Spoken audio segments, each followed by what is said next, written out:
He's the man. Jason's finished there.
Appreciate you coming out this morning, and anyone that's watching through the YouTube channel, we appreciate you tuning in.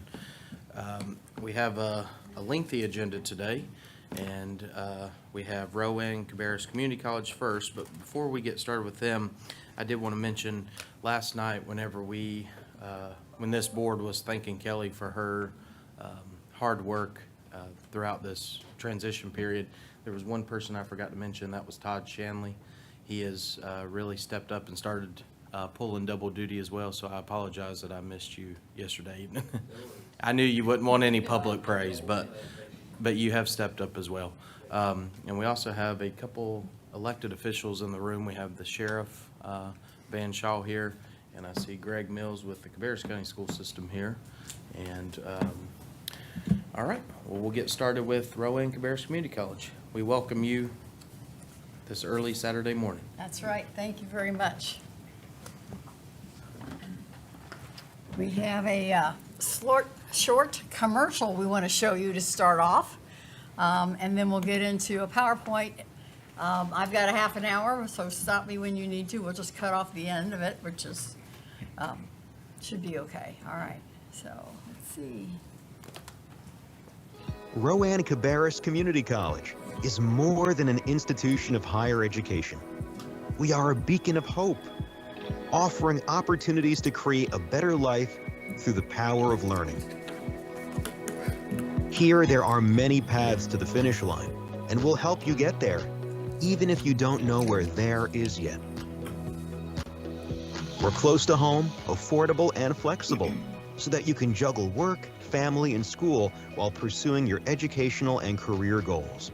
Whether you have dreams of transferring to a four-year university or acquiring the skills needed for a new career, Rowan-Cabarrus Community College is the trusted place to start your new future. We are a caring, supportive community where you can learn, grow, and thrive, regardless of your background or circumstances. We believe in your potential, celebrate your resilience, and appreciate your dedication.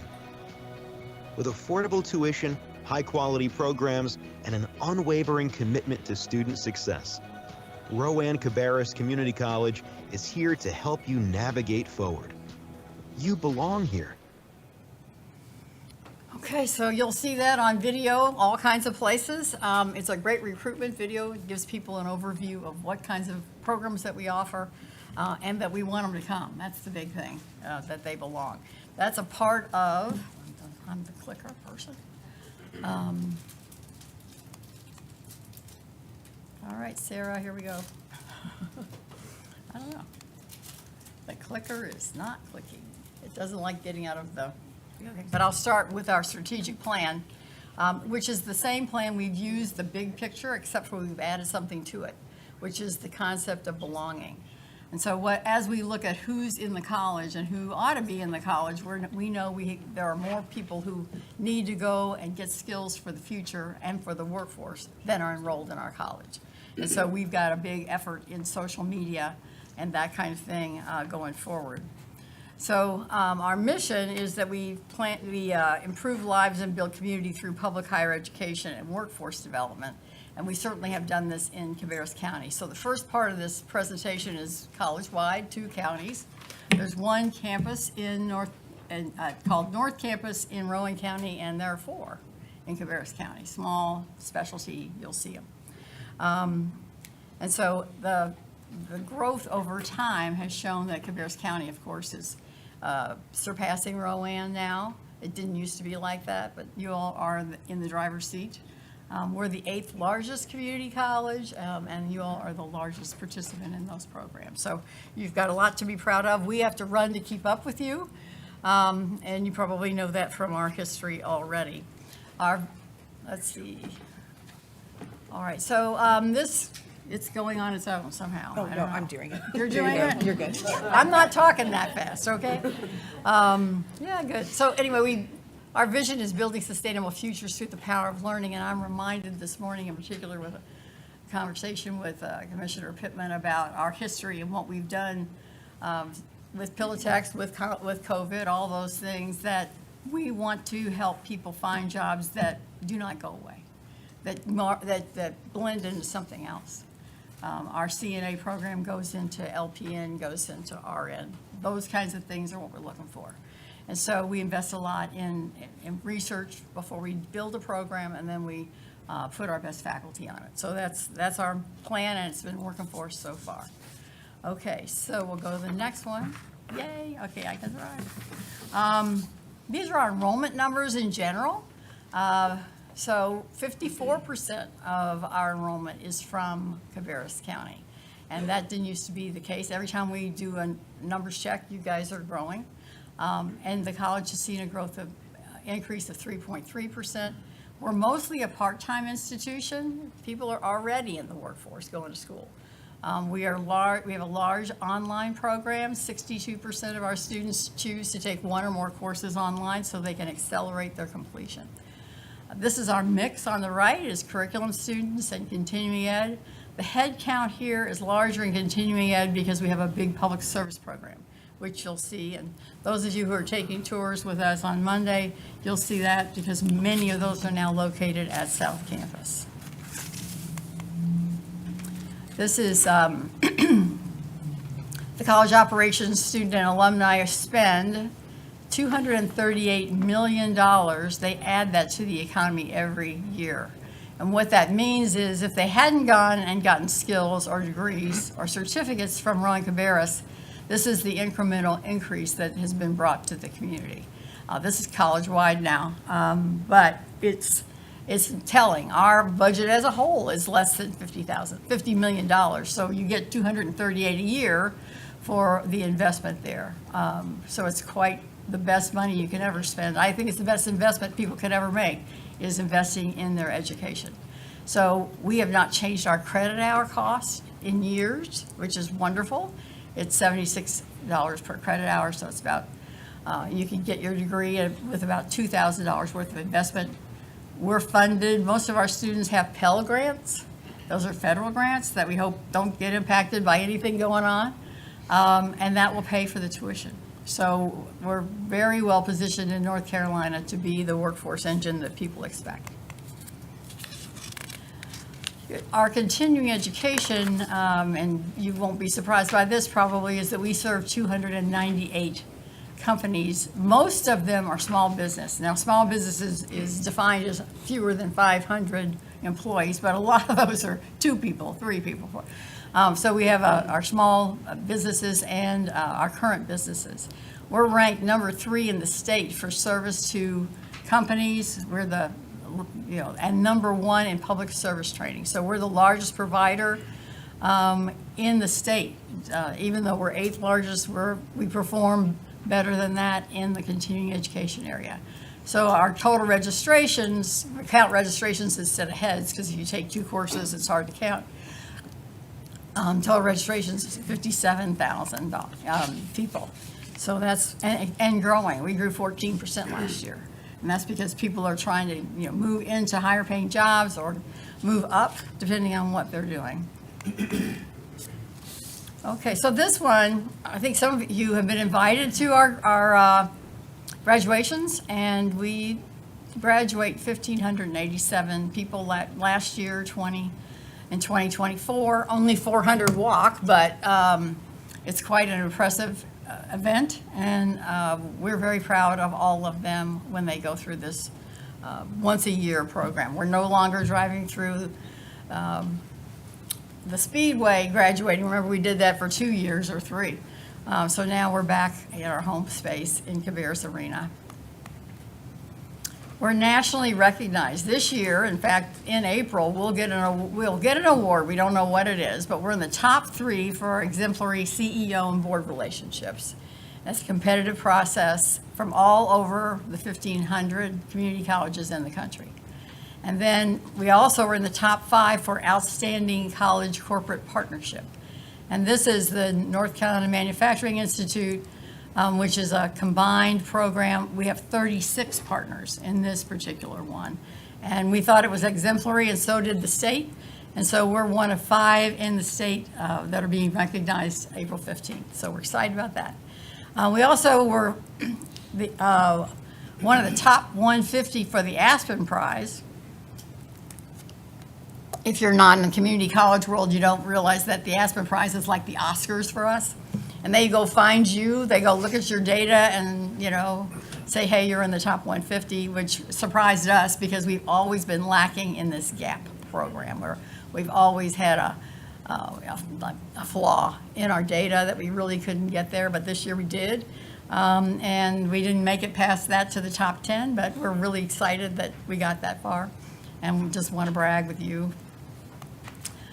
So that's my bragging. So the College Station, which is, our building that we've been in since 2018, is really the cosmetology, aesthetics, manicuring, and continuing ed for the Certified Nursing Assistance Program, and that's doing very well, averaging 215 students, and serving 46 clients per day. So that's part of the business model that fits very, very well there.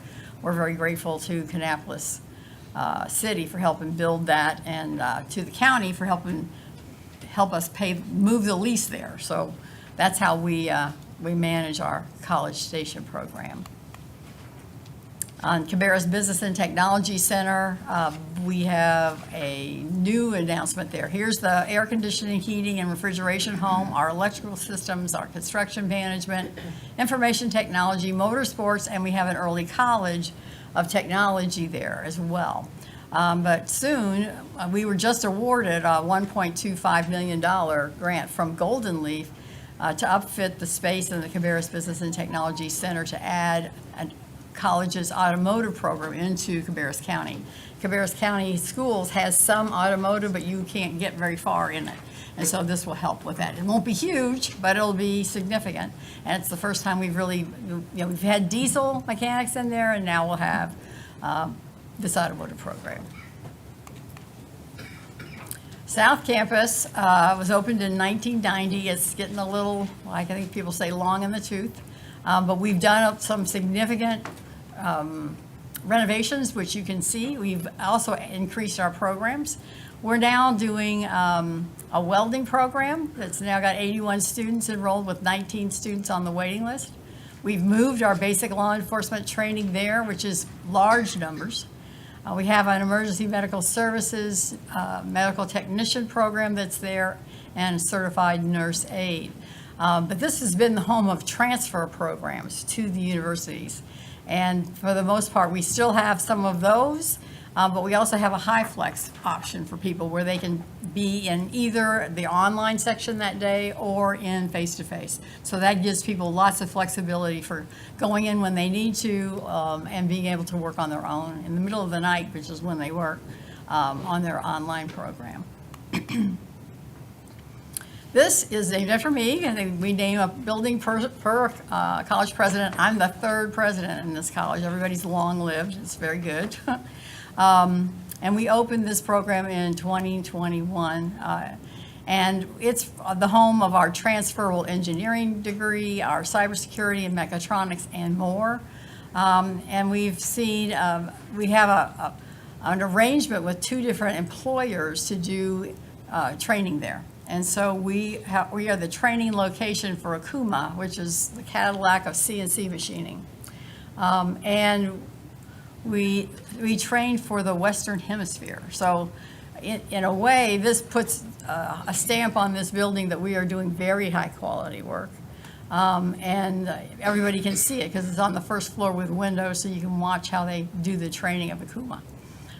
We've had a 34% increase in students on this particular program, and it continues to thrive.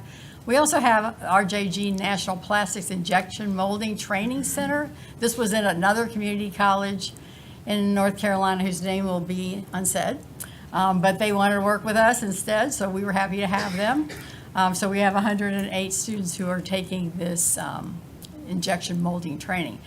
Almost every employer in Cabarrus and Rowan County said that they needed somebody, who could handle their work in plastic injection molding. So you can't do training for 1 and 2. So we built a whole program so they all come together. And so that's how we're handling it, and it's gone very well. So the other part about this is these are long-term In the case of Akuma, sometimes it's 2 weeks. In RJG, it could be 1 or it could be 2, depending on the course. These people come to Kannapolis. They stay in hotels. They eat in the restaurants. And so they are a part of, they're part of the economic development of the county. And so we're really pleased to be a part of that. We didn't think that would be a part of our mission, but it certainly has been fun to watch. And so someday there'll be a hotel, and someday there'll be some other kinds of things, and we'll be a part of that. So our biotechnology building was opened in 2010. It doesn't look that old. We keep it really nice. It started off in biotechnology. We were ahead of the game, but the biotechnology didn't really show up till Lilly. We did some biotechnology degrees and transfers, but now we're doing the workforce development for Lilly Corporation, and that is a big part of our program. Currently, the second floor and part of the third floor is primarily nursing. We've expanded our nursing program 2 and 3 times. The most recent expansion is for a night program starting in the fall of 2025, beginning with 20 seats. We have more demand for nurses than we can fill. And so this is the way that we are trying to fill it, is to have a night program. So this is the 101 graduates are completing the program is in the biotechnology. So we have 250 nurses, just to give you an idea of it. We do a lot of other things of work-based learning, which is, I think, our chambers of commerce are interested in this. They work with us to try and get placements for students. We have many students who are going into the workforce and getting either a degree credit or continuing education credit. And we've recognized the 4 of the 5, in the last 5 years, we've won 4 of these from the state. And so you can see one of them's at the Music Hall of Fame. That particular group was recognized as being the exemplary trainer too. She's a graduate of ours and did an internship, so she knows very much what to do with a work-based learning program. And so you can see the others that are there. So here's our small business center, which is located in Cabarrus County at the Flywheel Center, and as a partner there, holding free events and having 408 attendees at the center, as well as working with specific people. This is a Cabarrus County entrepreneur out of her house. It's called the Resume House, and she's worked with the Small Business Center to start up her and grow her business. So that's just one of many, with 88 participants in the retail lab. We have quite a commitment there, and think it's the right place to be. Now that the road is open, we're happy about that. The Second Chance program at the Cabarrus County Detention Center is the North Carolina Manufacturing Institute for prisoners who are going to be released. They will get a certified logistics technician certificate that they can use to get jobs. And so they are getting hired by employers who have seen them as a great opportunity for new workforce opportunities. And so that 4-week course provides the training and the certification that prepares graduates to apply. We have special relationships with our employers that hire, we call them justice involved now people. So we do support that as well. Here's our apprenticeship programs. What we can do is say that this is the first group that graduated. That's a long haul, but you're paid during that work, and you're probably going to work for that employer when you're done. And so this is a great way to get started in a career. And so those 4 are people who went through that program. I think that were guided in here by Jonathan Chamberlain, who's our chief of environment at the college, because he needed people to have better skills. They needed better skills, and they got promotions when they got out. So we grew our own, and we think that's a good example to others. So now we have 186 of them that are growing their own in these apprenticeship programs. This is well supported by the state, and people talk about this all the time, but it's a really good old program, and we get great results from it. So here is the public service training for Cabarrus County. We have moved a lot of this out of the sheriff's office. I think some of you were involved in that. They wanted to use that space, which they should, but we occupied it for a number of years. And so now we have space at South Campus that we've just finished renovating. to be the law enforcement training program. And so that's happening there. And so the Rowan-Cabarrus Public Service Training enrollment is the largest in North Carolina. I mentioned that before, but it's over 1 million hours of training over the last 2 years. So this is substantial. We're very proud of this. It's not just larger, I think it's better. That's why it's larger. And so we do the chief's training for the fire service on a yearly basis. They just added 3 more years to their contract at one of the hotels in Cabarrus County to do this seminar for a 3-day seminar. Okay, so this is new news. Well, actually, it's not new news. If you've been on the commission for a long time, we've had an ask for a new program for South Campus for a long time. And so this one is up for funding immediately, I guess, or soon. But it's a $47 million in approved funding from Cabarrus County last year. This is going to focus on the new workforce development and the space needs that we have for South. So South is full. So we need a new building, and we need an effort that will distinguish this as much as the ATC, the Advanced Technology Center in Kannapolis. And this would be an AI Center of Excellence. We've heard a lot about it. I've been doing a lot of homework on AI, and so is everybody else, trying to figure out what should we do with this.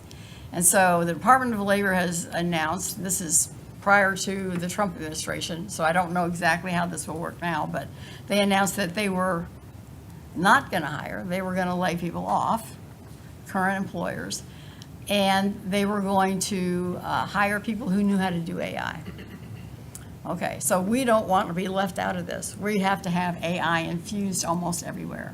So we've built our associate in arts and our associate in science program. We're in the middle of building this, that has AI as part of its discipline.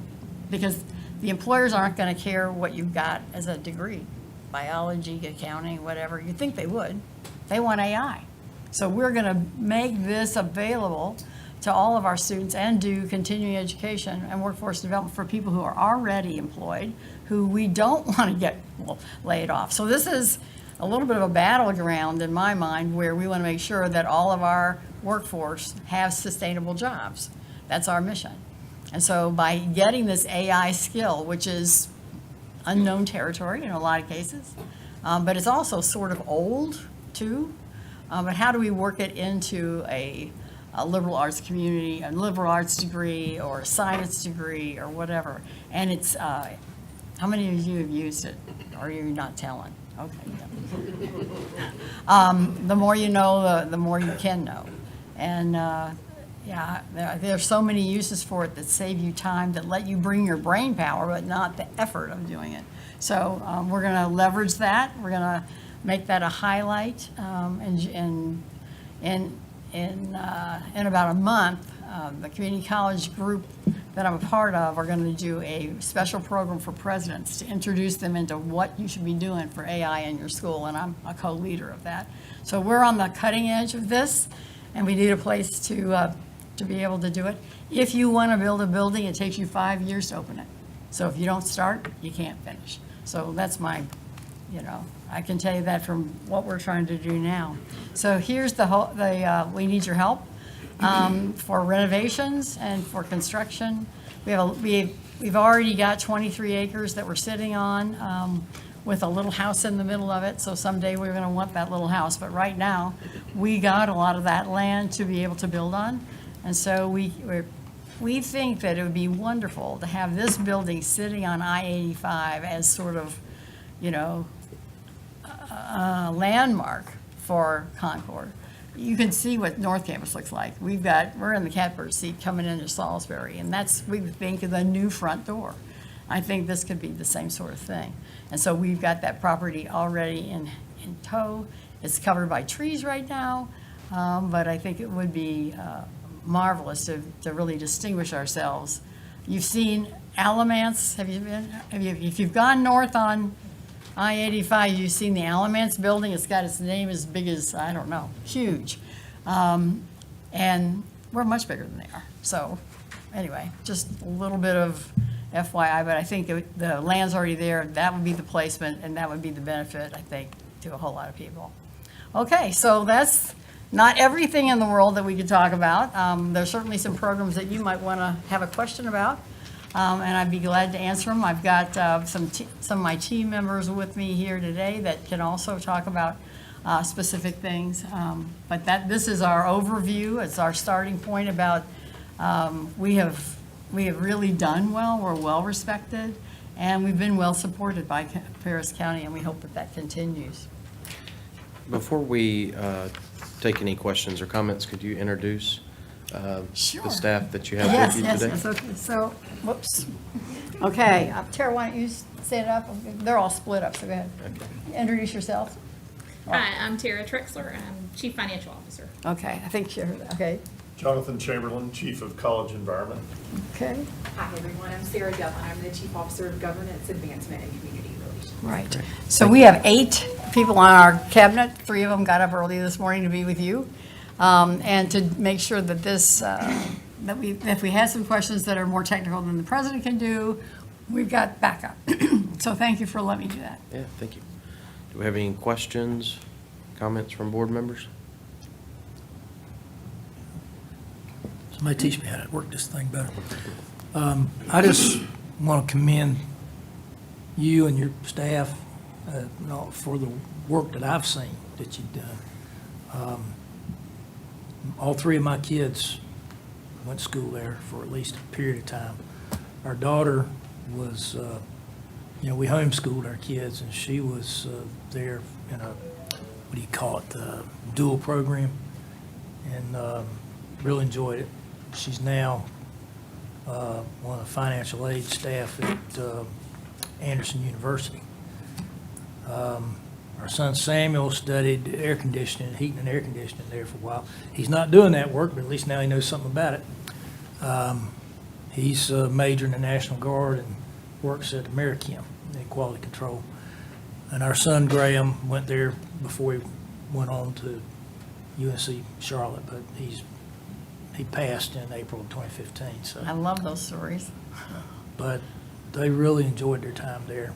And I appreciate how you did help people during the pandemic. And I call it a pandemic because you may not agree with me, I think the whole thing was planned. But during that time, a lot of people around here lost jobs, and y'all helped them, and I was proud of that. That's true. You mentioned the Career College Promise Dual Enrollment Program, and one of the things that Cabarrus County is number one, I think, for us. We've got 3 school systems that we work with, and they have grown tremendously in this area. We've got 3 early colleges, and 2 of them are, one's at South, one's at CBTC. Those are doing very well. They're A schools. And the people teach everybody else, because it's just really notable, very, very wonderful. People don't think you can learn online. The young people definitely can learn online. And so that is a great success story for Cabarrus County. You'll hear more about that. We might get some coverage on that little trip, but anyway, so we care very much about success of all of our students, and I think you can see it. So thank you for that. Okay. So also, I want to thank you as well. So my son went through, I'm glad you mentioned Mount Pleasant. So that's where he graduated from, and he did the electrical program there, the dual enrollment with our RCCC, and currently goes to RCCC in the electrical systems program as well. So, and I will have to say that we had some financial issues, and I called up there and spoke to one lady in particular who was incredibly and I know with education, you don't always get to hear about the people that are actually just working in the office and dealing with the crazy parents like me that called because we haven't gotten our money to pay his tuition yet. So anyway, she was wonderful, very helpful. So I do appreciate that as well. I did have a question about this AI program. So as most of us are, AI to me is just way over my head. But is there any way, I just don't know what that would look like. Like in my thought process, AI kind of, like you said, use it and it does it for you. So what would a program look like that is teaching about AI? Because it seems like AI already has kind of taught its own self, so it's really just teaching us. So Right. I don't know what that would look like. Okay, so we're not doing developers of AI. That's, that's a different skill set. It's the use of AI. And so we had 2 faculty come to the board meeting and talk about how they're going to use it in math. I thought, how are they going to use this in math? AI is going to solve a problem, a math problem. And more than likely, it's not going to be right. And so they use this as a demonstration where they outsmart AI about how to work it. And so by dissecting this and problem solving, rather than just memorizing this and learning how to use a formula, they're having to think through what's wrong and how you would approach it. So that's really the math skill anyway, is the way you think about how to solve a problem. And the scientific method is the way you think about it. So that's what's going to be incorporated in an English assignment. You can cheat and have it write the whole thing. We don't allow that. But you can use it as an editor. You can use it as I use it to do my word count. If something's only going to be 250 words, you can slavishly go through that and try and figure out. You set AI to say it's 250 words, it's done. So there's many. Those are really low-hanging fruit kinds of things.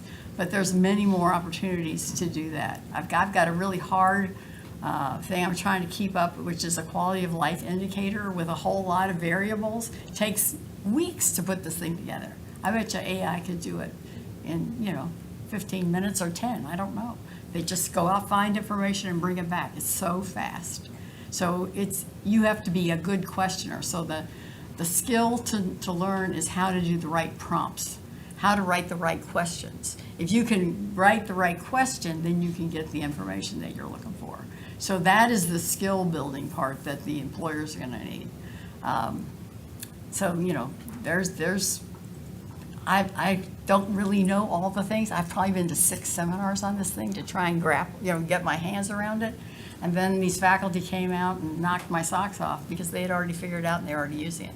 So stay tuned, but I think this is a big opportunity for us to keep up. And, can you actually keep up with what's going on now?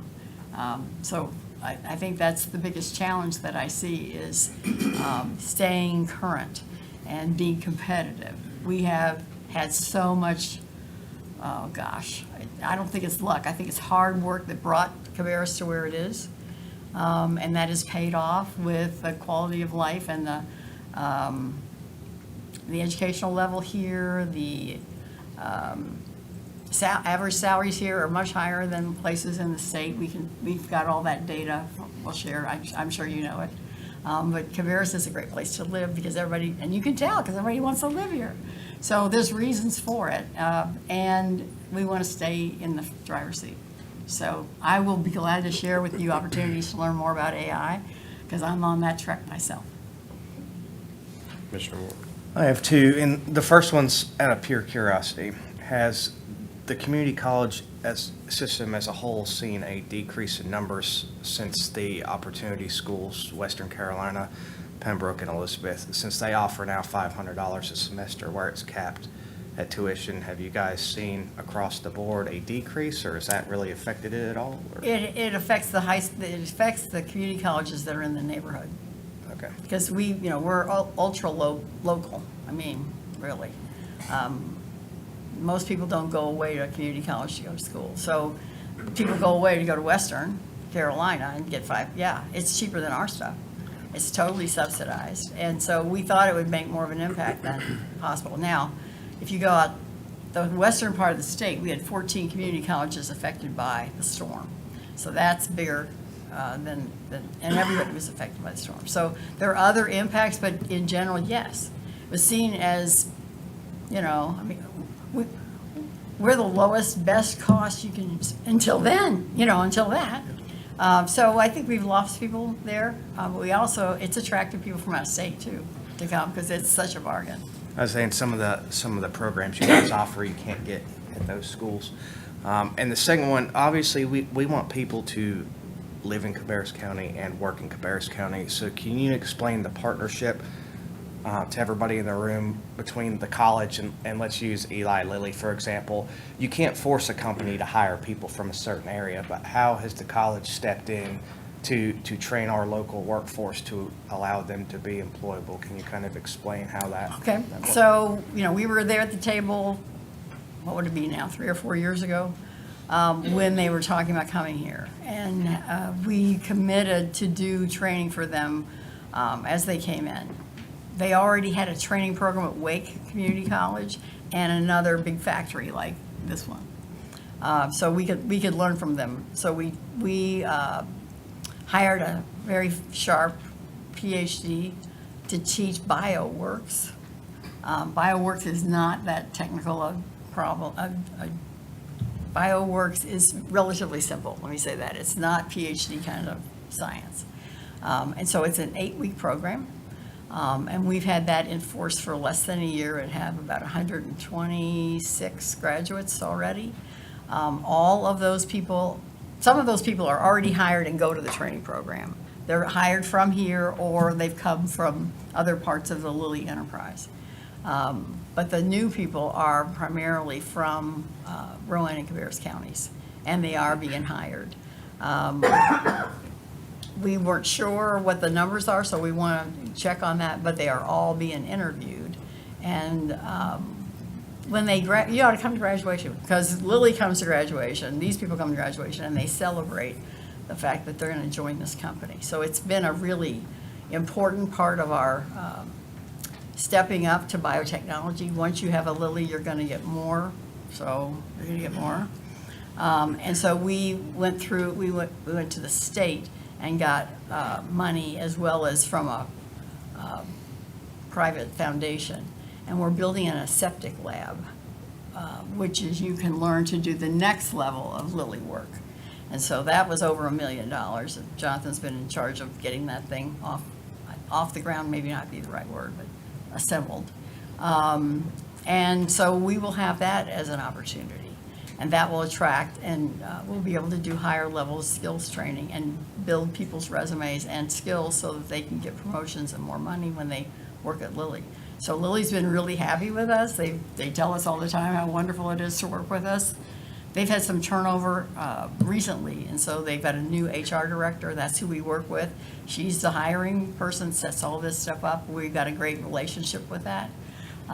So that is, that's one of many. We did the same thing with Chewy up down the street.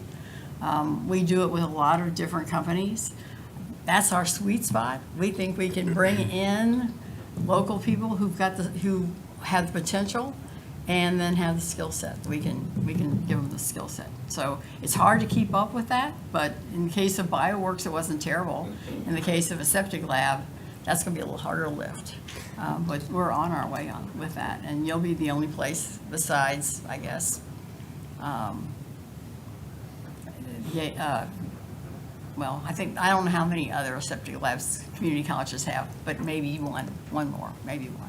Well, thank you and your team for really stepping up to fill that gap so that we could help keep our people here. Thank you. And please feel free to stay in touch with us. We all have cell phones, and we want to answer them, especially when you call. And we'll see some of you on Monday. Thank you so much. Thank you.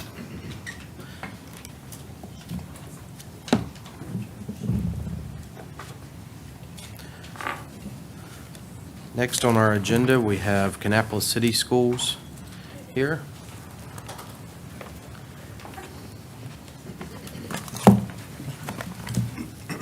I didn't drop your name.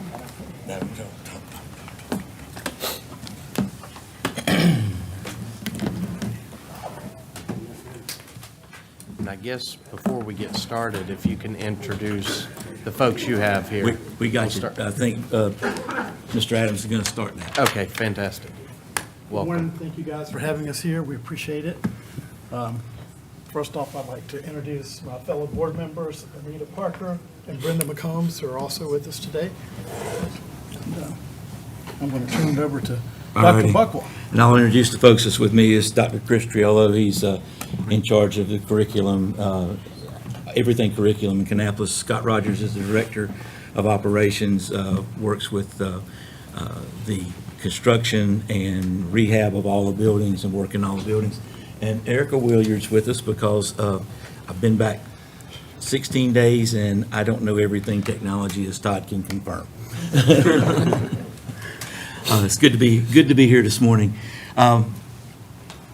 We want to tell our story of how we use funding from Cabarrus County, but we also want to make sure that you understand some challenges that we have that we don't control, and that, if for a large part, you don't control, and to make sure that you're aware of those things and we can answer questions at the end of that.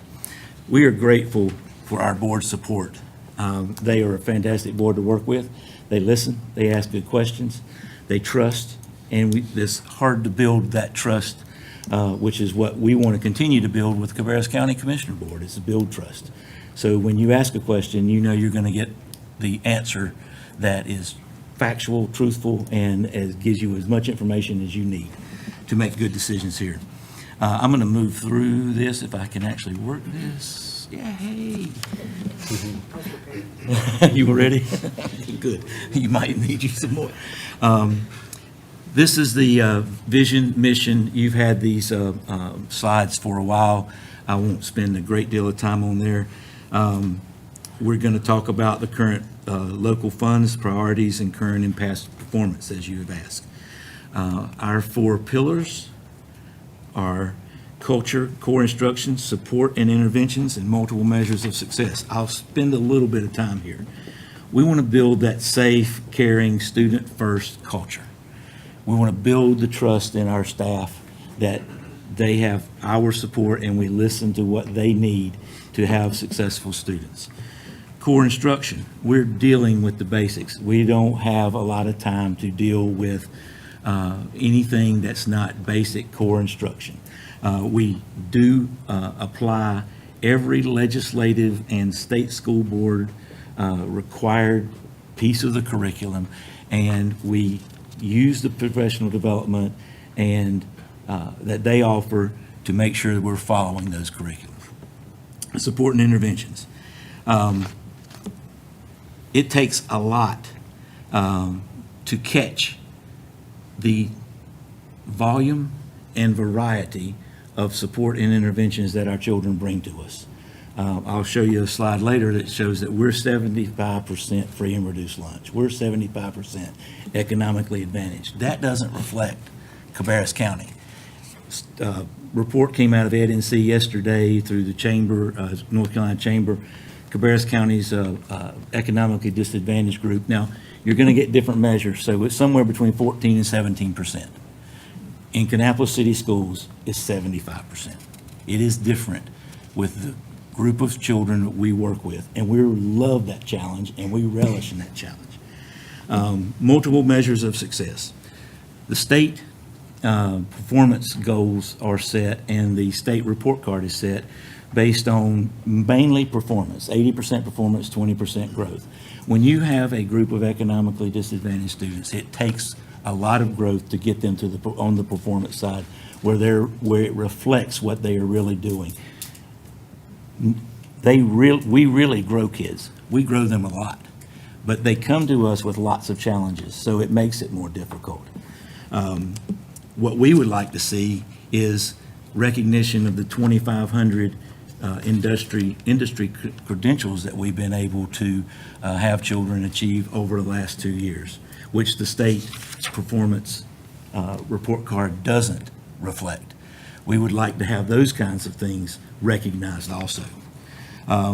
Our strategic plan, we are reworking that strategic plan now because you see it runs out in 2025. We're working on that this spring to bring it into the 2026, 2030 timeframe. And we want to build an aspirational culture where children can aspire to be whatever it is they choose to be, where they can become what they want and what their families want for them. These are our areas of focus and goals, obviously instruction, supplements and staff retention, increasing supplements and staff retention, school safety, beginning teacher support, We have a transition to a little bit different middle school model at KMS that we're working on, and obviously our facilities and growth. All these things undergird employment retention, keeping people we have and growing the certified teachers. So here's who we are. These are the number of students in each school. We have a total of 5,336 students at the January report. What you need to note here, and I think be very proud of as a county, Cabarrus County Schools and Kannapolis City Schools, post-COVID-19 event, are one of the few school districts in the state that have maintained or kept at least the number of students that they have enrolled over the last 5 years. Not all school districts, many school districts in the state haven't done that. And that's a testament to Cabarrus County, the support we get, and to the schools that you have. Who are we? We're 41% Hispanic, 24% white, 26% black, 8% multiracial. And down there at the very bottom, is there a light on this? Maybe not. That's 70 to 75% economically disadvantaged. We have 17% multilingual language learners, and our special education services are at 14%, which is over the cap, and I'll talk about that in a minute and what that means. From a funding standpoint, here are our categories. Our local funds from Cabarrus County are 11 million, 11.2. Rowan, you can see there, I won't read these out. I will call your attention to capital funds at the $20 million level. When we have a building project like we have with Fred L. Wilson, that's going to skew that number some. So that's why that is at $20 million. In addition, we have a pending capital project at Forest Park of replacing the HVAC system, which is critically needed because we have hot, cold, unavailable. It's a miserable system right now that we need to get better. Let's have some fun today. Let's laugh at ourselves. So we broke this down from this 11.2 million, and to keep you from being confused, the bottom number at 13.062 includes our PAYGO, our building improvements, small capital projects, and the capital outlay. So other than that, it goes back to that 11.2, but we wanted to be as forthcoming as possible and make sure you knew all of the funding that comes from Cabarrus County. So let's break down the instructional services a little bit further, a lot further actually. So 1.5 million goes to utilities. Insurance is about 450,000. Then we get to personnel, which includes local supplements at 4 million. Supplies and materials, 1.2. Other it's a ton of things that go into other. Is about $700,000 to equal that 813,055, which if you look back, it's that top number there, the largest number, and we wanted to break that down for you so you could understand where the funds go. I want to pause here just a second and spend a little bit of time on this. We get funded at 13.4% of our children who are in Exceptional Children's Program. We actually have over 14% that are in there. The other side that's hurting us right now is you just can't find exceptional children's teachers. I think Cabarrus County will probably address that too at their meeting later this morning. What that also means is that there are companies out there that have thought this through and really hurt public education in that they employ a special education teacher. They charge us a contract cost to employ the same teacher that we could employ at a lesser cost to us, but we then pay the company over and above the contract for the teacher the cost that they want to charge, and they are charging lots and lots and lots. School psychologists, regular EC teachers, the entire gambit. This number of 800,000 was a December number. We project this to be at about $1.5 million. That's going to come out. Well, let's see if it won't go back. That's going to come out, one more, please. That's going to come out of this number here. So you can see we don't have that number in there or on the next page because it's eating into fund balance. I can't make it work now. That's okay. It's eating into fund balance at this point, and it will continue to do that. There's a question that always comes up. Cabarrus County has a 12% local supplement for teachers. Kannapolis has a 9%. We've been working on that for years. It's better than it was. We want to make it better. But we can't make it better when we have this EC overage. And one more point that I'll get to in just a little bit. It's still, maybe it's me. I don't think it's. I don't agree. It's maybe. His thumb's not working any better than my thumb. Just hit it. It's turned off. How did I turn it off? Probably doing better now. Okay, I got you, Mr. Okay, here we go. All righty. So I'm going to turn this section of the thing over to Chris. He's going to do the academic side. My bad. I apologize. So building off of our strategic plan, 5-year plan, we identify goals, targets that we meet basically in 2-year increments. It takes time to reach these goals, and so we want to be realistic in the work and our efforts at the schoolhouse. This is about our classrooms. This is about the culture in our buildings. Our goals reflect our priorities, and so the first 2 goals really tied closely to state metrics, making sure that 100% of our schools meet or hit the exceed mark in our growth. We know that if we're going to narrow the achievement gap, if we're going to recover fully and get kids back to where they were, we have to accelerate learning. We have to hit that high growth mark. As well, that proficiency target is important for us with a 7-point percentage point increase. Over the last couple of years, we've seen a small tick up in that percentage. We've seen increases around 3%. We've taken a laser-like focus on math instruction in our district, as well as literacy, but math in particular, in bolstering our assessments, our core curriculum, because that's one of the quickest ways to move student performance and get those gains up there. And so we've seen that progress as well. We've focused heavily on literacy, tied to the state's initiative on the science of reading. We've adopted a new curriculum.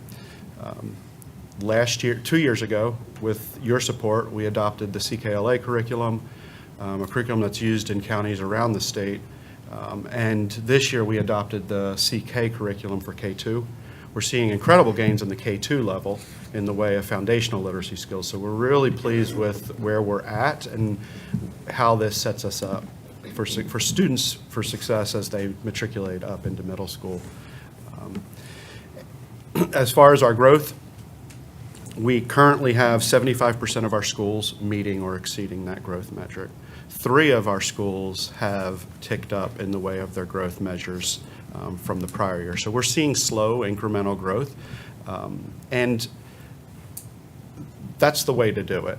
This is not about just getting a quick, flash in the pan. It's not about just making scores pop. This is about a change in practice for us and building capacity in our people. It's not about all the bells and whistles of a curriculum or a program or a partnership. It's about how we teach. And so a lot of our efforts tie closely to our current teaching staff, our coaches, our admin, building our internal capacity through our own internal staff, kind of like a grow your own approach. The second 2 goals really are tied to the culture in our buildings, making sure that we have safe, conducive learning environments in all of our classrooms, making sure that our students know how to handle their big emotions. And then the last goal is really around making sure that we're present, right? You've heard, I'm sure from others, the challenge of chronic absenteeism in our schools. Over the last year, we've seen an 8% increase or improvement on chronic absenteeism because of our focus in this area in the way of student attendance. So seeing improvements in those areas. These goals, they define our priorities. And so we call our priorities our big rocks. And so we have 4 big rocks. Again, they build off of our strategic plan. And schools have taken these big rocks, schools have taken our goals and built them into their own school improvement plan goals. When it comes to core instruction and our use of data, you can see we have staff aligned to this with our Director of Secondary Ed. We've deployed a coaching model across our campuses. And while that has had a very small cost associated with it, it impacts every student in our buildings. And it's how we are growing our instructional coaches and the staff that we have had in place for a while. I mentioned the adoption of core curriculum. We have as well staff on hand focused on our English language learners, multi-tiered systems of support. I think one thing you'll hear is that, you know, the term unfunded mandates. MTSS is one of those things. The state has a number of positions to support this focus. It's how we catch kids from falling through the cracks in the way of behavior, attendance, and instruction.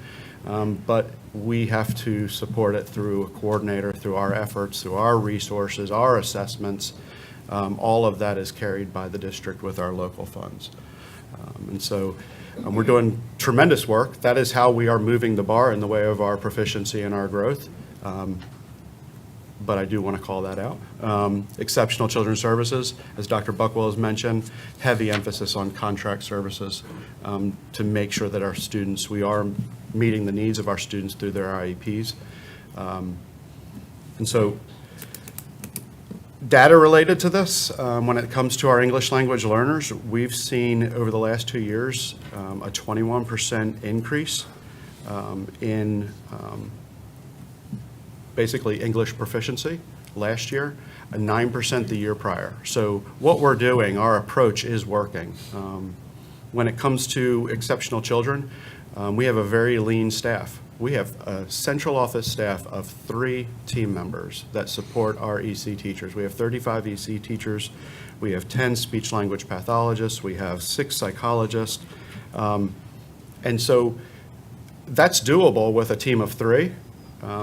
But when those 3 are contract services, we have a duty to make sure that we have onboarding, that we have support, right, and make sure that while they are contract services, a parent engages with that teacher, a student engages with that teacher, and that is, in their eyes, a KCS employee. And so there's a lot of work going into making sure that our staff is fully up to speed and that we're doing right by children with a very, very lean team. As it pertains to Big Rock 3 and 4, really focusing in on that mental health, school support for through our psychologists, our social workers, our counselors, making sure that we have adequate numbers. We are not where we would like to be, but we're doing good work. So currently our ratio for counselors is 1 to 410 students. The recommendation is 1 to 250. For psychologists at the secondary level, we're at 1 to 1,400. Elementary, we're at 1 to 800. The recommended level is 1 to 500. And then when it comes to our social workers even, it's 1 to 1,400 as well. At the secondary, 1,200 at the elementary, and we're at, the recommendation's at 1 to 250. I share that because we're doing good work. We're making gains. Our discipline has decreased, our attendance has increased, and we're making small upticks. And that is because of our approach. We're lean, we are very lean, but the systems and structures and the expectations that we have in place for our staff are seeing gains and improvements for kids. Parent engagement is a big focus. It's one that we will continue to focus in on as we look at our next strategic plan. We did a massive website refresh. We're continue to focus in on our different social media platforms. We're holding events like KCS Rises where parents can be introduced to the rising grade levels and they can see what all of our schools offer. As well, we have redefined some of our internal roles by adding on that community engagement component to make sure that we have it as a priority in our work, in all of our efforts in our instructional planning. As it comes to technology, Again, seeing gains here. We did a refresh for student devices in K-5. That's about 2,800 student devices. We also did a refresh of teacher devices at KMS, those 2 campuses. That's 100 devices that we've added. Again, continue to partner and make sure that, we stay ahead of the game there. We are launching a new student information system. This is going across the state. I call it another one of those unfunded mandates because while the state is paying for Infinite Campus, we have to find the dollars to train all of our staff.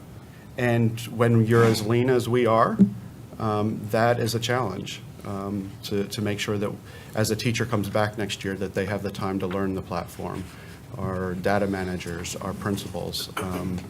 So making progress there.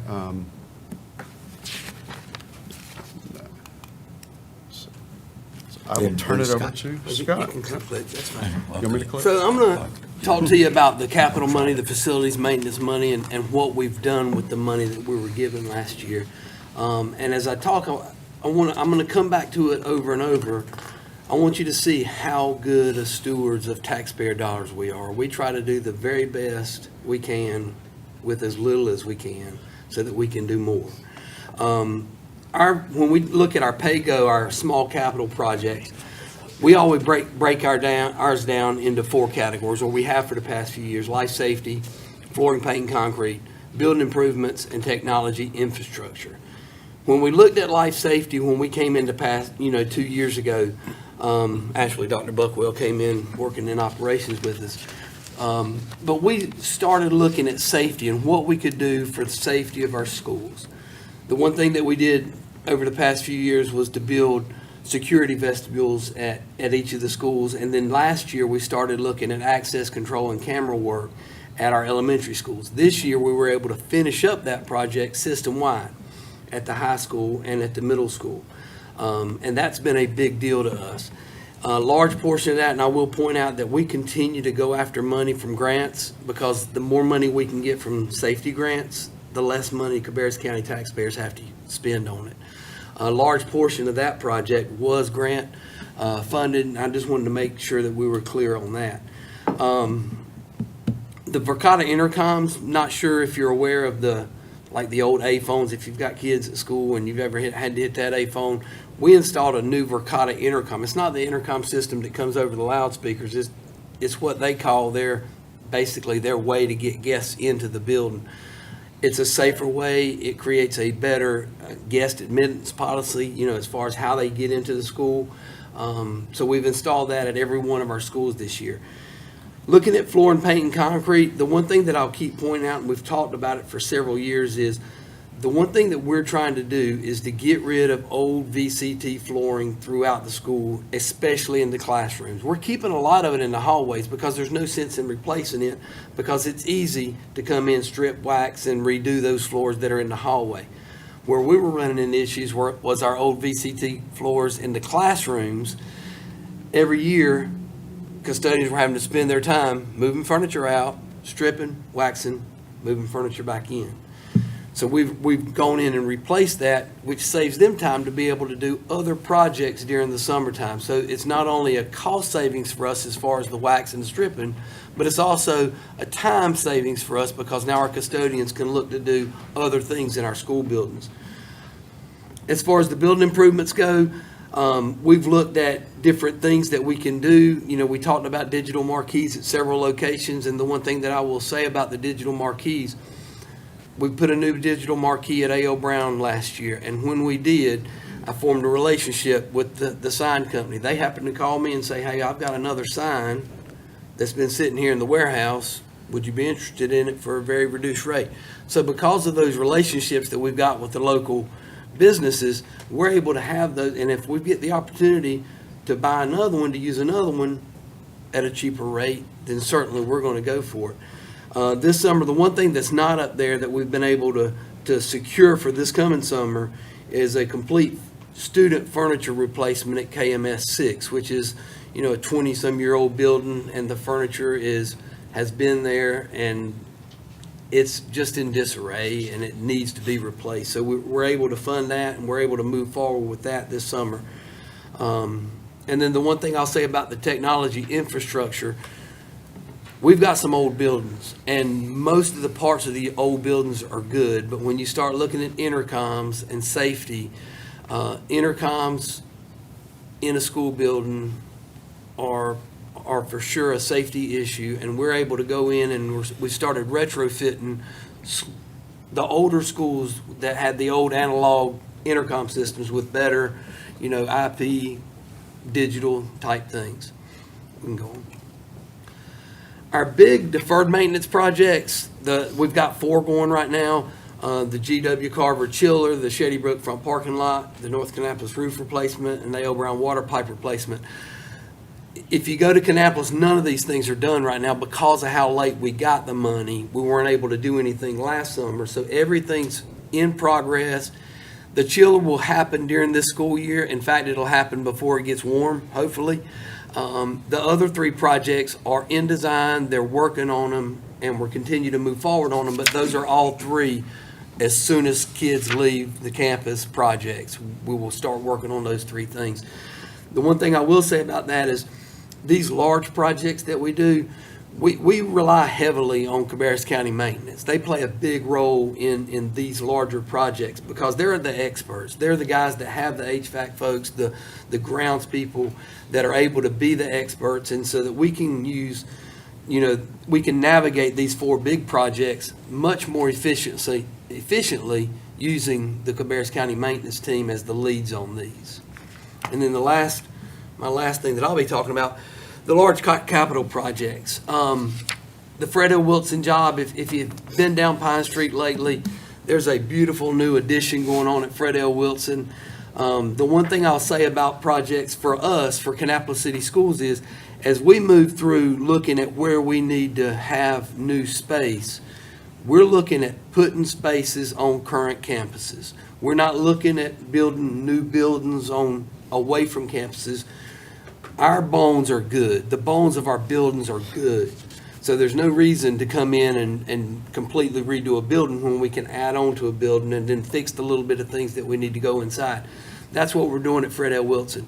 For $14 million, we're adding 18 classrooms, a big media center, and we're renovating the 1966 part of that building.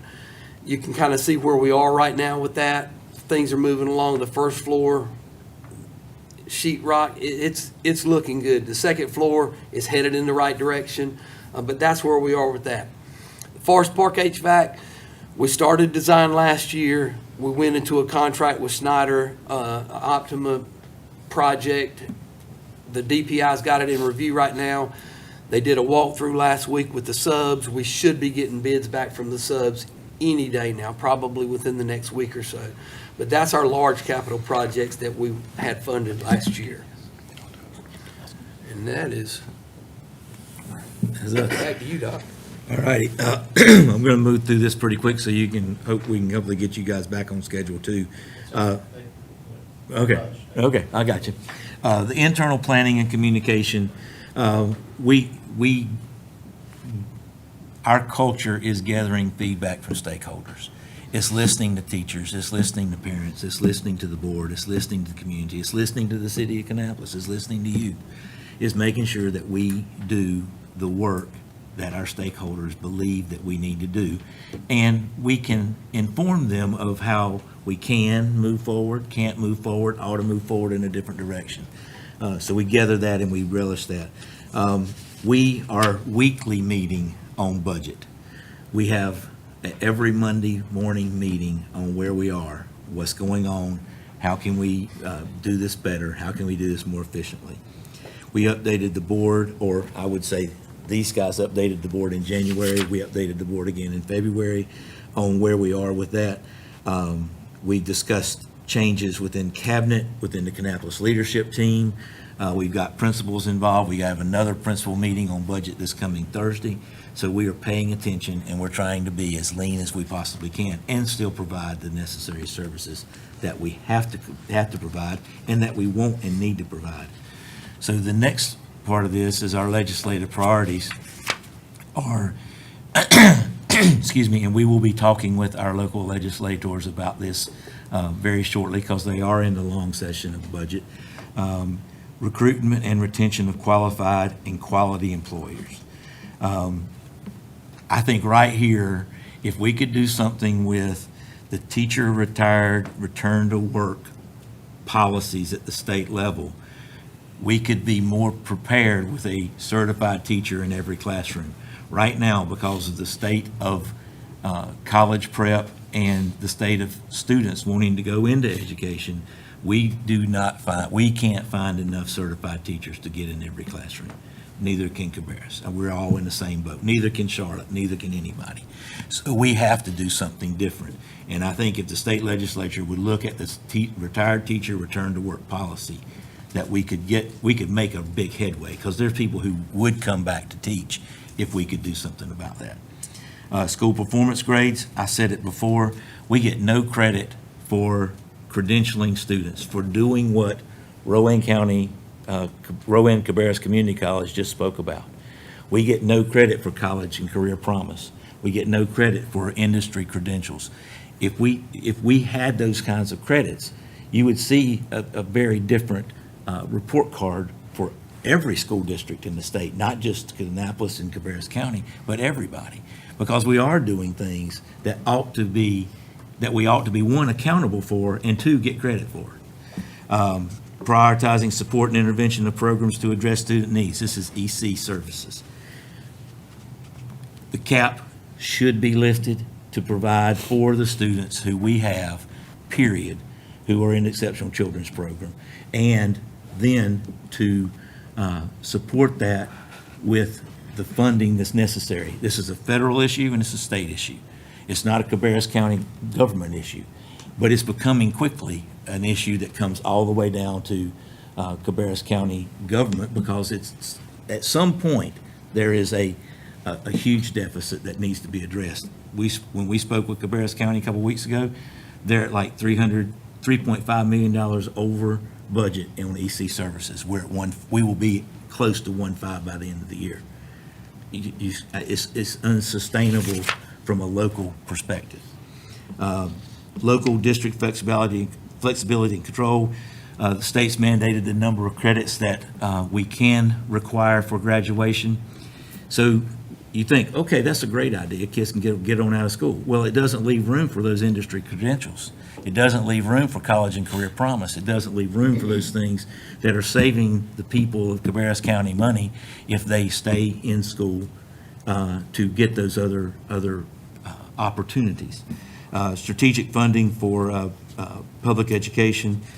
So I'm going to ask Chris just to pass this, or Chris and Scott to pass this around. This wasn't part of our presentation until after we emailed the presentation in, but I wanted to give it to you, and I'll talk about it in just a second. So before I do that, what's next?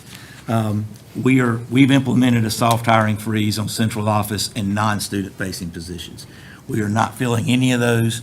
If we are filling those, it's on a case-by-case basis because of what that position has to do to support either Kannapolis City Schools, the students, or because of federal or state requirements. We've communicated reductions in a timely manner, and we're still doing those things. We continue to look at efficiencies tied to travel, non-instructional purchases. We're reviewing all grant submissions to find out where we can ensure effective use and where we can make better use of those funds. Cost savings, Scott's we're down to looking at phone bills. No joke. So it's at that point where we're looking at everything we can to make sure we're as efficient as we possibly can be.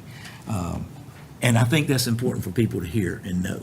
It's not, we're gonna have stuff for kids. We're gonna have supplies and materials for kids and teachers, but we're making sure that the other things that we need to pay attention to, waste management bills. What does it cost to have our dumpsters picked up? How many dumpsters do we really need? Do we need to have an extra one here or one less over here? We're looking at all those kinds of things. Implement creative incentives for time and valuing employees. The next page, this is where we are. This is the reductions that we are looking at right now, and some of these are already in place, that we're not replacing people in positions. This accounts for about 1.7 million of a $2.25 million goal.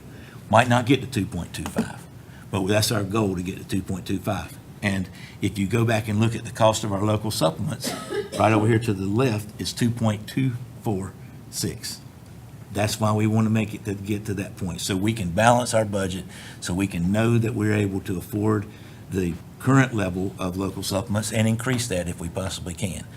But the other things that I've talked about are important, and the one that I'm going to ask you to look at right now is this retirement contributions page. So in 2018, this was part of our audit that got presented last week at the board meeting. In 2018, we had 710 covered employees. Now, you'll see previously, we said we had 800 employees. Part of those are part-time, so that's why you get the difference in the number. This was full-time equivalents here, 710 in 2018. In 2024, we had 696. People talk about bloat, people talk about overages. We have less employees in 2024 than we had in 2018, and we have more kids at the end of the day. The numbers at the bottom compared to the number at the top. Now, it's a little bit skewed because, let me get past this. It's a little bit skewed because some of these pension contributions and healthcare contributions are covered by state allotments. If they allot a position to Kannapolis City Schools or any district, if they allot a position, they cover the benefits cost of matching retirement, matching health, or the healthcare costs. If they give you a line item number, if they give you $1 million to cover teacher assistants in the state, in the district, they do not include the benefits cost in that number. You have to calculate that, but you are also required to have a particular number of teacher assistants per grade level, and you're also required to have teacher assistants in EC classrooms by federal law. Federal money comes down in a block grant essence also, and they don't include benefit costs, healthcare costs, and that kind of thing. So from 2018 to 2024, and I was blown out of the water sitting at the board meeting, that's a 70% increase in benefits costs. Critical to this, state doesn't allot you any funds for clerical and custodial. So you're making those decisions on your own. And we're focusing on keeping those people at the school level. So if their benefits aren't covered, then that comes out of local funds. So you can see with the pressure that's being put on schools from the local side that we have to cover the benefits. The benefits side was about 16% when I left in 2021. It's 24.12% match. I'm sure your county finance people are telling you this very similar story, or have a very similar story they could tell. So a 70% increase in basically 7 years. I don't know where this ends, but it's too important.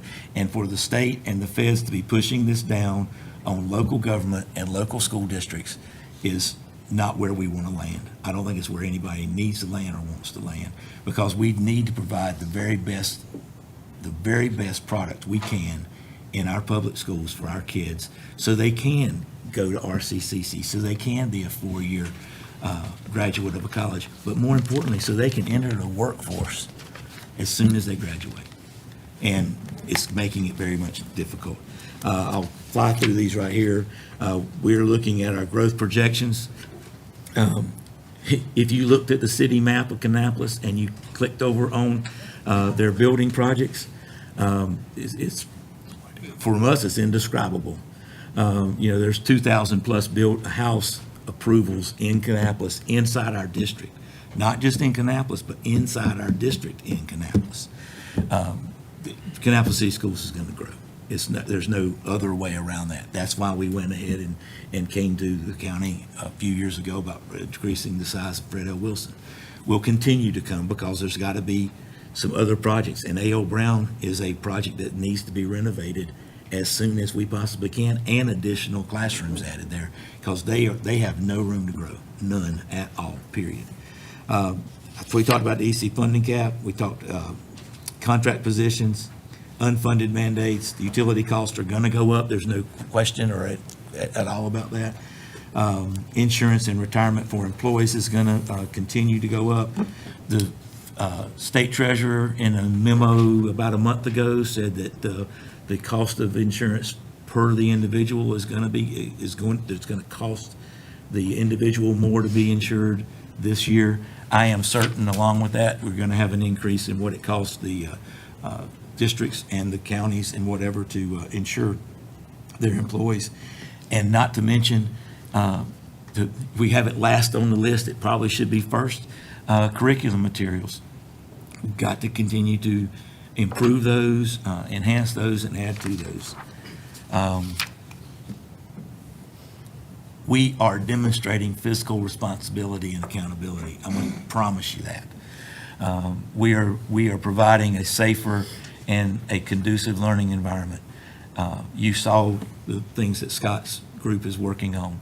We access to a high-quality educator in every setting. The state could help us with that if they work on some things that they couldn't work on at the legislative level. And aligned in a rigorous curriculum. Chris and his team do a great job of that. And if you looked at that list again, they just got leaner by one whole position.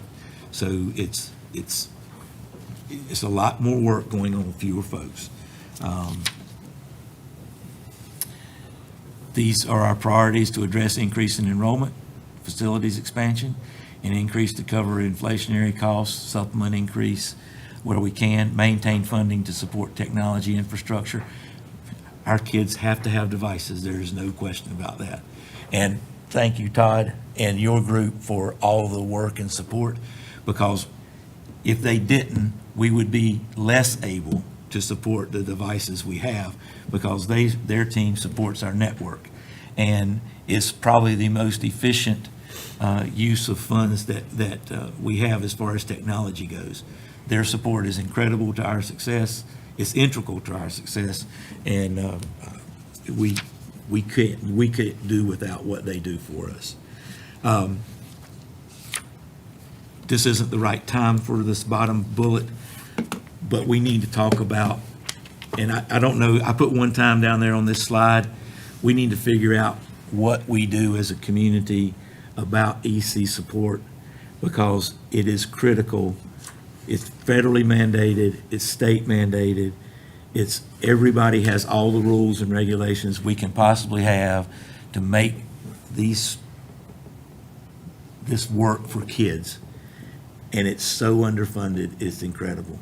And I don't know how we could make it work. I'm not the finance person.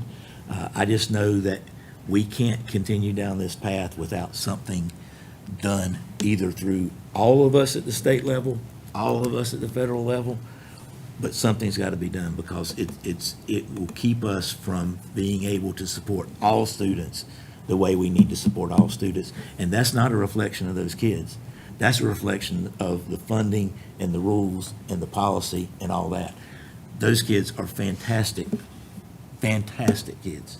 And every one of them deserves everything we can give to them and provide for them for their education, so they can be as successful, productive members of this society as they can be.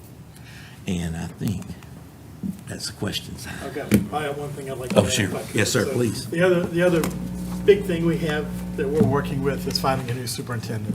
As you can see. Please. As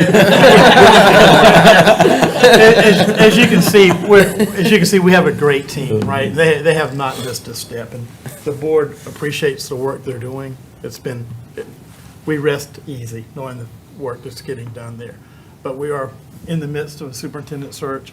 Hope to have one named in May. So that's our goal right now. So. Well, great. Well, we're in the midst searching for a county manager, and probably Kelly would say good too, right?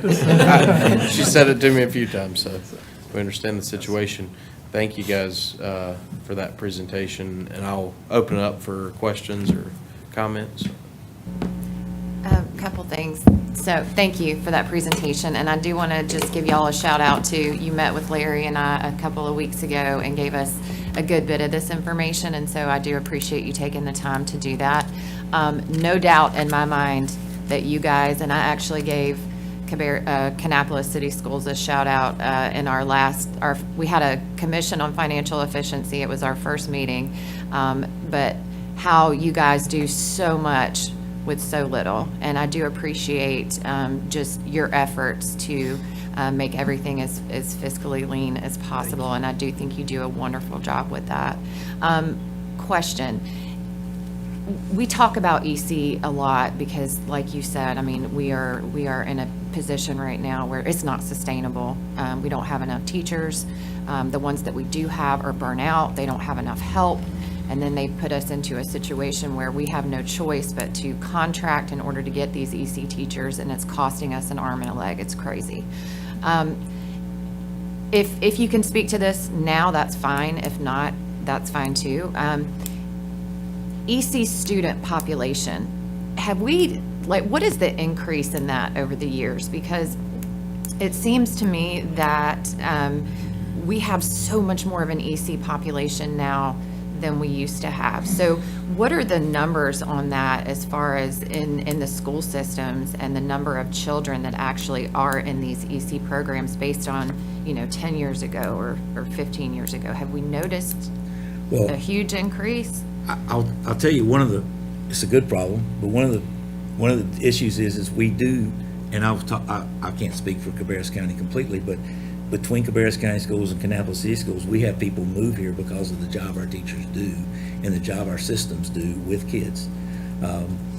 We are over the cap by over 1% in Kannapolis. So the cap is 13.4, we're at 14.5, 14.6. It varies from month to month, but I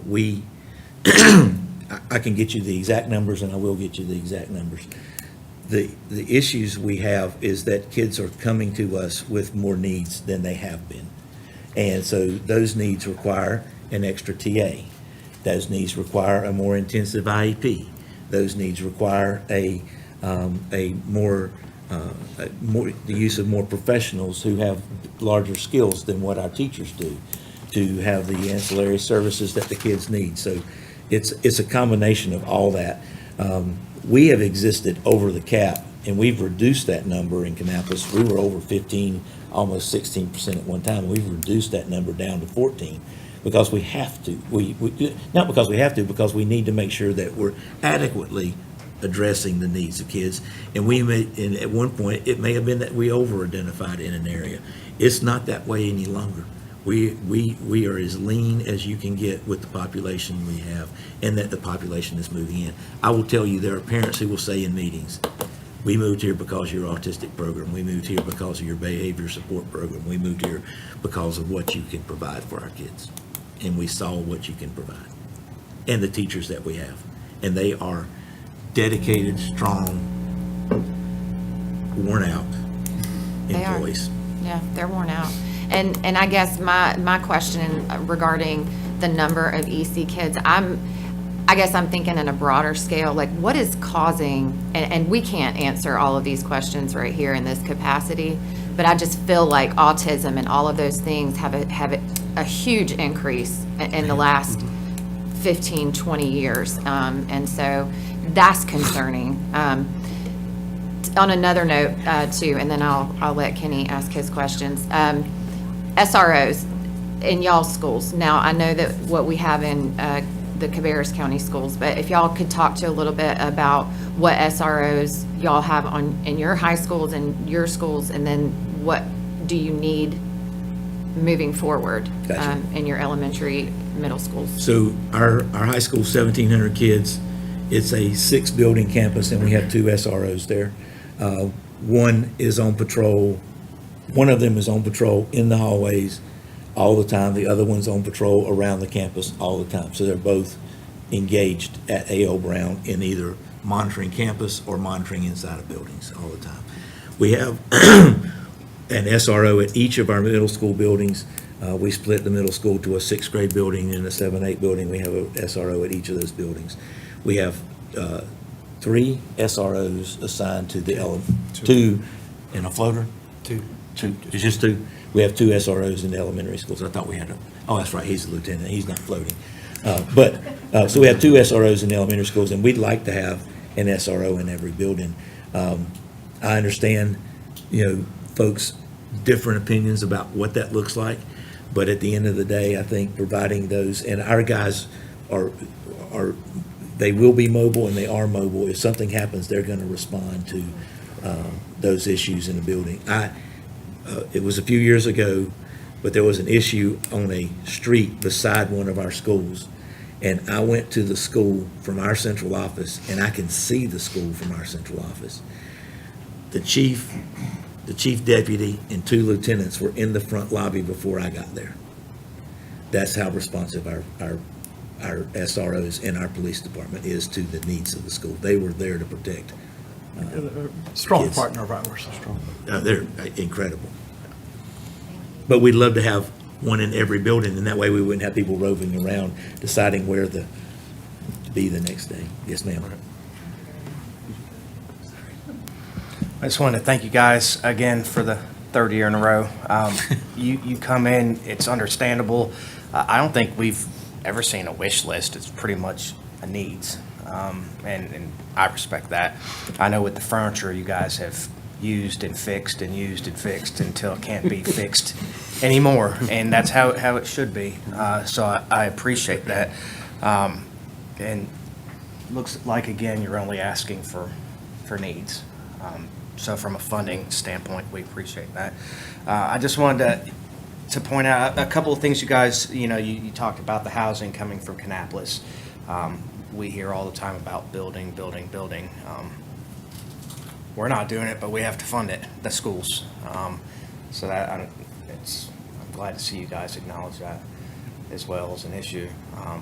And it's also interesting to hear that all these statutes you're held to, that it's ultimately going to come to local taxpayer dollars to fund it. So do we have a choice in those, or that's statutorily required for? From the EC side, it's statutorily required, from the feds through the state. Now, I will say, and I don't know what they're going to present at all, but we had discussions with Mr. Penn, and I can't think of his first name. Phil, with Cabarrus County. He's got some interesting ideas how we can circumvent some of these contracts. It's not going to be a July 1, 2025 solution, but it could help on the long term if we can get it in place. And he's talking about working together with the other districts in the region to be able to do something, but I don't know how far that could go. I don't know how legal that is. It is just a literal first glance kind of look, but it's interesting to think outside that box to see where we can make a difference. And I don't know that we're ever going to save money, but that we're not going to have to support a business that is born on the backs of a group of kids that need services. That is the most ridiculous thing. It is capitalism in its greatest form, but it's just not where I think we ought to land in this case. There are other ways to be capitalistic. Kenny, he doesn't have it a few months. We're trying to keep him out of trouble. I appreciate your efforts to try to hold costs down, and it's getting harder and harder to do that. But I do appreciate you trying to be responsible about that. One thing that distresses me is having to have all this focus and expense on psychological personnel. To me, it indicates the decline of our society. Because when I was in school, I think I was telling the Cabarrus County Board the other day, we had a guidance counselor when I got in high school. One guidance counselor for 1,850 students. And her main focus was whether you were going to go to college or not, what are you going to do if you don't go to college, and occasionally some problems with some kids. But that's all that was needed. We didn't have any of that stuff in the lower grades because it wasn't needed, because parents parented. And parents aren't really dealing with the kids like they should these days. That's a lot of the problem and why you're having to deal with that stuff. And I hate to see it. It's no reflection on you. It's a bad reflection on the society. But somehow we got to do something about that. And as far as the autism that Laura was talking about, I have had parents approach me when I was in the legislature about some of the medication kids and stuff like that they think's contributed to it, and I tend to agree with them. I've read a book about it. I think one of the biggest mistakes they've done medically is the MMR shot. Used to, those were separate shots, and they weren't taken all at the same time. It was over a period of time you took the shots, and we didn't have all this problem. They started doing the MMR, putting everything in one shot, and autism's just skyrocketed. And I think that's probably not the only cause, but it is an influence, and you can't help that either. But I think these are just indications of mistakes our society has made that we need to correct. And whatever influence you can have on parents, and maybe some of the rest of us encourage them to do a little better job of parenting, might help and might ease your burden some. So I feel sorry for you having to deal with all this stuff that our society has created. I understand. If I could add, Larry, to what you're saying there, until I was on the school board, my eyes have been open. I've been on for a long time now, but my eyes have been open to a lot of things. And some of it's shocking, right? When you talk about needing psychiatrists, psychologists in elementary schools, and I had elementary school counselors talk to me about dealing with suicidal elementary school kids. That's why we need it, right? We need it because those situations are there, but it's eye-opening and shocking that those situations exist, right? So, different time for sure. And I'm sorry. I would say, of course, as a minister, I would say we need to get back to church. Understand. I'll say this. I was reading a report yesterday from the out of Ed NC that was part of a North Carolina chamber, and it shows the county demographics. It shows all kinds of county stats. One of the county stats that stood out for me was that 42% of our workforce in Cabarrus County added up together is either from retail, healthcare, and healthcare management, or from restaurant service economy. So every job we can add that's not in those three areas are probably going to pay people better.